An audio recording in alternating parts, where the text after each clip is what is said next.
Hello and welcome to downtown Jacksonville. It's wonderful to see a crowd like this gathered here today. As many of you know, I'm proud to be a former senior official in President Clinton's administration. I'm even more proud to reflect upon how much I've learned from him during his years in office. President Clinton is a man of great diligence, enthusiasm, and innovation. I was fortunate to gain so much experience from a man who was successful in putting America back to work. In 1992, that was something we frequently discussed. And in 2012, we faced this challenge once more. Let's not forget that this president balanced our budget. Not only that, but he left us with a surplus of $237 billion with a B, and reduced the national debt by even more than $360 billion. Yes.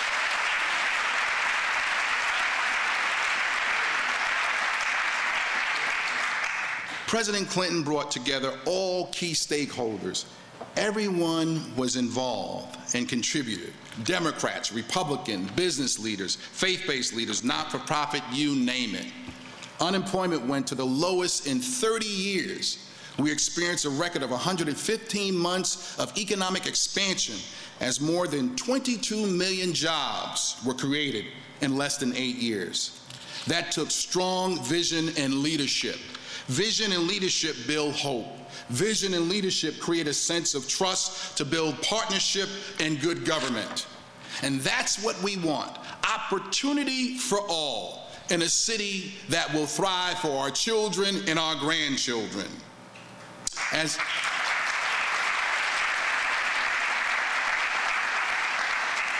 As I introduce President Clinton today, it's also my pleasure to announce several new partnerships that will set a stronger foundation for Jacksonville to grow. When I say one city, one vision, I mean just that. We are stronger together. I have been humbled and honored to be mayor of a city where so many businesses, organizations, and individuals are willing to put forth resources to move the needle forward on key priorities like education, quality of life, downtown, and our local economy to take Jacksonville to the next level.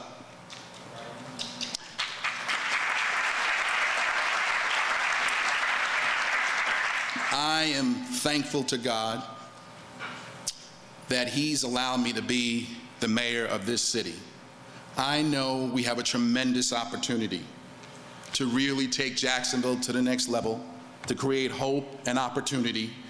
And I want you to know that I know for a fact it's because of God's grace and mercy that I'm standing here as the mayor of Jacksonville, Florida. Let's give God a hand for blessing us today, starting us on our way. Let's thank Him for His service.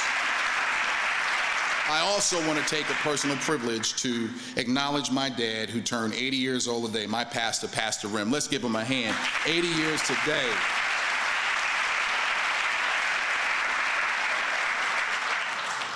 I first want to thank Shad Khan, who could not be here today, as well as the Jacksonville Jaguar President, Lampkin, and the Jacksonville Jaguars Foundation President, Peter Racine.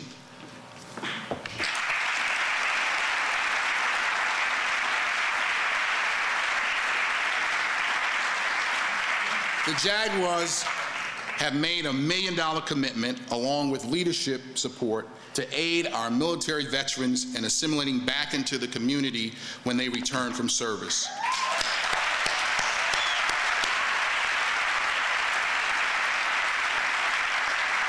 Through the development of Veterans Council Center, our military men and women will have access to critical resources for skills development, job transition counseling, and assistant transition into housing. Let's give them a hand for their commitment.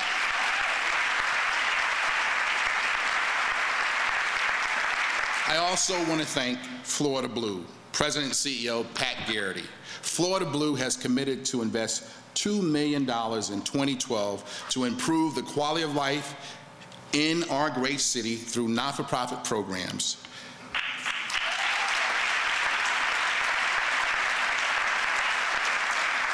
Florida Blue also commits to invest at least $1 million annually for the next 3 years. These investments are made through programs working to improve health care, education, poverty, and the economy. In addition, Florida Blue will make an investment of $125,000 to the Mayor's Education Initiative that will work in collaboration with other organizations that care about education.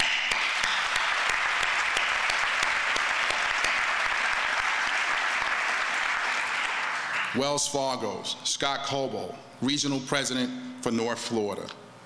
Wells Fargo is committing $1 million of support for neighborhood stabilization efforts to include incentives to motivate home buyers to purchase home in Jacksonville neighborhoods. A stronger restart, that's right.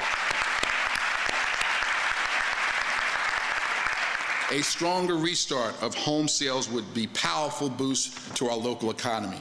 In addition to this financial commitment, Wells Fargo will continue our ongoing support of our place-based neighborhood stabilization program in Springfield, working with the not-for-profits. Let's give them a hand.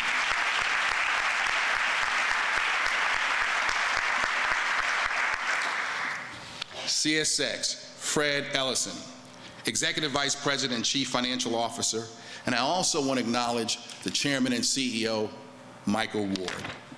He's not here today. Let's give him a hand even though he's not here.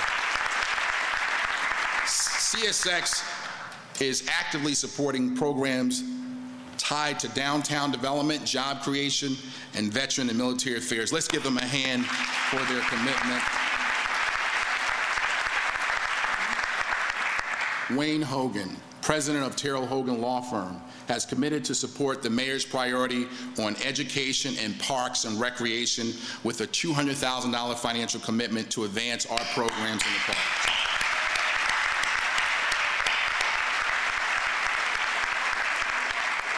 I also want to thank Eddie and Chuck Farah, who couldn't be with us here today, but they made a financial commitment of $200,000 to support the administration priorities. Let's give them a hand.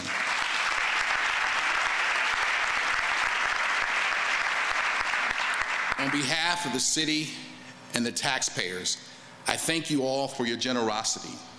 I also want to stress that your faith and partnership are just as important to me as the financial commitment. President Clinton, these partnerships are based on the lessons you impressed upon me to collaborate, to listen, to look out for everyone, but most of all, to lead. Lead with vision, passion, purpose, and power.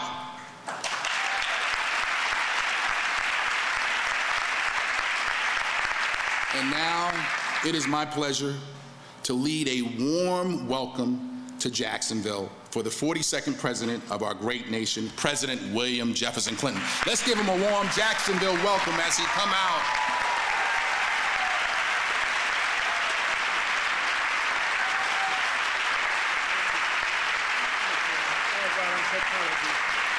Thank you.